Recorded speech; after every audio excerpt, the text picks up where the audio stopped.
Você já reparou que muitos filmes são extremamente parecidos? Já aconteceu com você de você estar lendo um livro e lembrar de outros livros que você já tinha lido? Já reparou que existem textos extremamente parecidos? E as mensagens que circulam nas redes sociais? Já reparou que elas se repetem muito com pequenas diferenças? E você, quando escreve seu texto, você usa ideias e trechos de outros textos? Esse é o fenômeno da intertextualidade. Olá, aqui é o professor Sena e hoje nós vamos falar sobre a intertextualidade. Mas antes, pergunto a todos, senhores, como vamos? Espero que bem, com a graça de Deus. Para começar a falar de intertextualidade, vamos dar uma olhadinha para a própria palavra. Veja, o que são relações internacionais?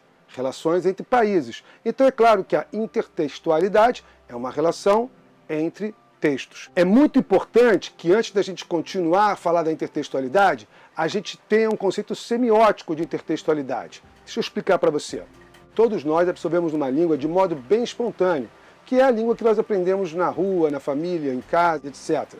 Geralmente na escola nós estudamos o que a gente chama de língua adquirida, e a língua adquirida é feita a partir de uma norma, de um padrão culto. O estudo dessa norma, o estudo dessa língua é o que a gente chama de gramática. Então a gramática é o estudo de uma determinada língua, o que significa que um conceito que esteja valendo para a gramática da língua portuguesa, por exemplo, não necessariamente vai valer para a gramática de língua inglesa ou de língua espanhola, entendeu? Toda língua é linguagem verbal. Porém, a ciência que estuda a linguagem verbal não é a gramática, é a linguística. E o que isso significa? Significa que um conceito da linguística ele tem que valer para qualquer gramática de qualquer língua. Ou seja, enquanto que a gramática é o estudo de uma língua em particular, a linguística é o estudo da linguagem verbal. Então os conceitos linguísticos, eles valem para qualquer língua, em qualquer época, de qualquer lugar. Agora, a semiótica é o estudo das linguagens, verbais ou não.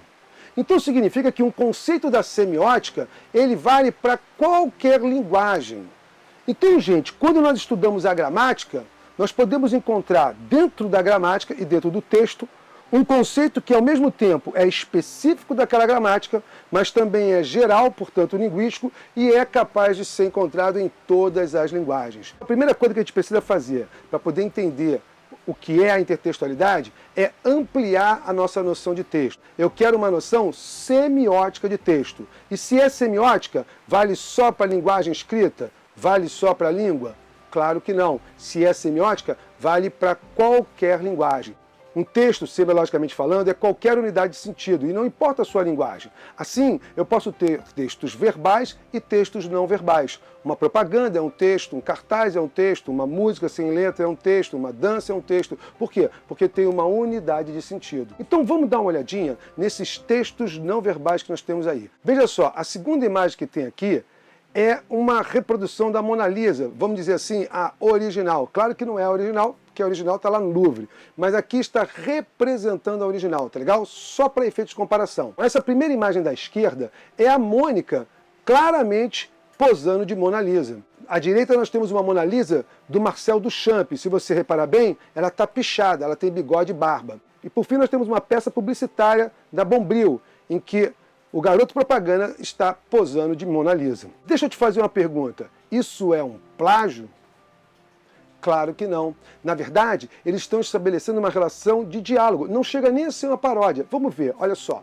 A Mona Lisa é uma obra de arte muito conhecida. Por isso, é fácil para qualquer receptor, tanto do Maurício de Souza, quanto da Bombril, quanto do Marcel Duchamp, reconhecer a referência. Além disso, a Mona Lisa é considerada a obra-prima de Leonardo da Vinci. Dizem que os olhos são o espelho da alma, mas na verdade é o sorriso que mais passa o nosso estado de espírito. O sorriso da Mona Lisa é um sorriso extremamente enigmático. Quanto mais você olha para ele, menos você consegue entender quais são os sentimentos que estão retratados ali. E por isso é uma obra genial. Agora eu te pergunto, como é que a Mônica vai ter sorriso de Mona Lisa com aqueles dentões?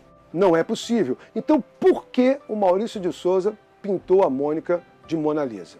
Gente, a Mona Lisa é considerada a obra-prima de Leonardo da Vinci. Então, o Maurício também pintou a Mônica como a sua obra-prima. Deu para entender? Além disso, a Mona Lisa é uma diva, e a Mônica também está posta ali como diva. Por outro lado, O Marcel Duchamp botou um bigodinho para mostrar que ter um cartaz da Mona Lisa não é ter a Mona Lisa de verdade. Ter um cartaz da Mona Lisa é ter uma Mona Lisa pichada. E por fim, o pessoal da propaganda do Bombril pegou a referência da tradição. O Bombril é a grande obra da marca, mas ele está apresentando um produto novo, que à época era novo, que é o amaciante de roupa Monbiju. Para você poder compreender perfeitamente essas imagens que foram feitas a partir da Mona Lisa, você precisa conhecer a Mona Lisa? Claro que sim. E para o pleno entendimento, é importante que você conheça a Mona Lisa. Por isso que muitas vezes a relação que se estabelece entre textos, verbais ou não verbais, é uma relação com ícones da cultura, ou seja, coisas bem conhecidas. Essa relação é uma relação de intertextualidade. No caso, uma intertextualidade semiologicamente falando. Por quê? Porque os textos não são verbais. Tá legal? Aqui embaixo tem uma brincadeira muito legal. Você tem a Puma, que é uma marca esportiva, e você tem o Pumba, que é um personagem do Rei Leão, que tem aquela filosofia do Hakuna Matata. E a filosofia do Hakuna Matata é basicamente deixa a vida rolar e não faça força. O contrário, o oposto do que seria a proposta da Puma, que é uma marca esportiva. Então é esforce, movimente-se. Obviamente que a relação do Pumba com a Puma é totalmente diferente da relação entre a Mônica de Mona Lisa e a Mona Lisa, ou mesmo o Marcel Duchamp e o pessoal do Bombril. Enquanto que no primeiro caso nós temos uma citação e referências, no segundo caso, no caso do Pumba, nós temos uma paródia. Eu tenho certeza que você já assistiu filmes que são paródias de sucessos do cinema, e também fazem sucesso, e isso é muito comum. E a paródia é um tipo de intertextualidade, mas na verdade existem muitos outros. Todo texto é, de certa forma, intertextual. Esse vídeo é um texto. Seria um texto verbal? Não, seria um texto de linguagem mista, de linguagem de vídeo. Portanto, considerar esse vídeo um texto é uma consideração da semiótica. Ele é composto de coisas que eu li, estudei e algumas que eu fui formulando. E não dá nem para saber direito quais palavras são realmente minhas e quais palavras eu tirei dos longos anos que venho estudando. Compreendeu? Então eu posso dizer que esse vídeo, assim como qualquer texto, é um somatório de todos os outros textos que o seu autor, no caso eu, leu. Hoje em dia é muito difícil ler de outra forma que não seja comparativamente. Vamos voltar para o nosso slide. Questões como a diversidade de gêneros textuais, o texto em interação com diversos contextos, compreensão de diversas linguagens textuais e artísticas, até no caso dos textos verbais com não verbais. Tudo isso é muito importante quando pensamos na intertextualidade. Mas agora vem uma informação de peso, e ela é tão importante que ela chega pesando. Repara só, repara só como ela vem. Viu? Chegou pesando. E por quê? Porque esse é o conceito inicial que eu estou retomando agora. Um texto pode expressar-se como imagem, propaganda, palavra escrita ou símbolo. Em outras palavras, gente, um texto pode ser verbal ou não verbal.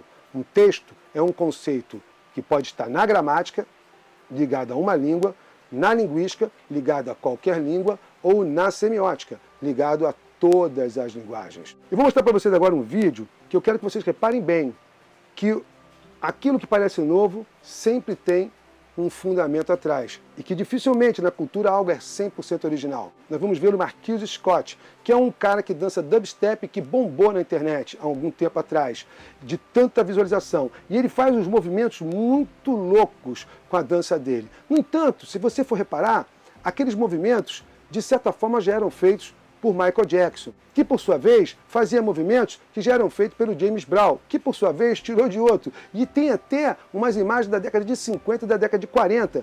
E você vai ver também aqui o primeiro moonwalk gravado. Lembra do moonwalk? Aquele passinho para trás do Michael Jackson? Pois bem, você vai ver o primeiro moonwalk filmado aqui. Então vamos ao vídeo, gente. Intertextualidade marcada na referenciação. Ok?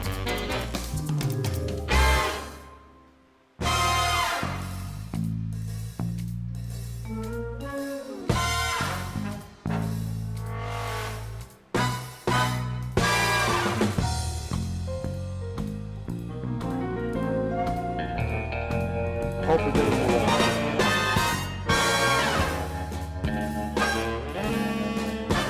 É o moonwalk do Michael Jackson. Década de 40.